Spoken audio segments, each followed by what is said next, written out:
सद्गुरु वैद्य बचन विश्वास, संयम नियम विषय नहीं आस। सद्गुरु और वैद्य के वचन का अमल, विषय का परित्याग कर करके संयम नियम पूर्वक रहते हुए अमल करना चाहिए। इससे क्या होगा? सुख और परम सुख की प्राप्ति होगी। वैद्य का वचन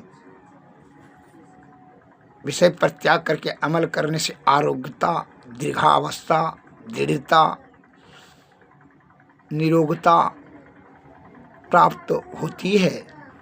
और सद्गुरु के वचनों का अमल करने से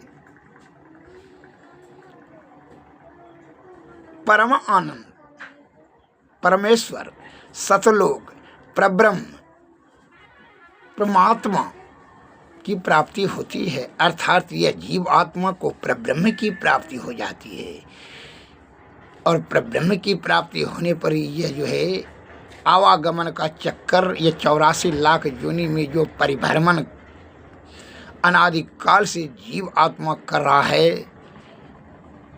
पिंड पिंड इस चक्कर से मुक्त हो जाता है। कहा आवागमन दुस्सह दुख होई। आवागमन बहुत बड़ा कठिन दुख होता है। एक सज्जन के मन में प्रश्न हुआ, वो कैसे?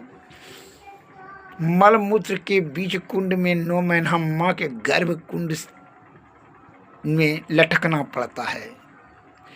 और जैसे उसका उदाहरण देते हैं, जैसे गर्भाशय से जब बच्चा बाहर होता है तो रोता हुआ, अरे रो तो रहा था 9 महीना से लगातार, लेकिन तुम्हारा श्रवण शक्ति वहाँ तक नहीं पहुँच रहा था।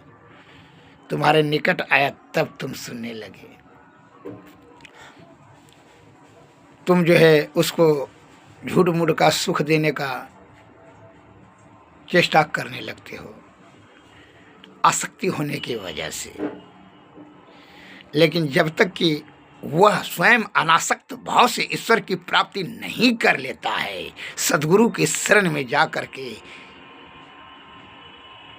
युक्ति जानकर भक्ति करके यह अपने जीव आत्मा को परमात्मा में नहीं मिला देता है, तब वह परम गति प्राप्त नहीं कर सकेगा। अर्थात सुख और समृद्धि और शांति, परमानंद की प्राप्ति नहीं होगी।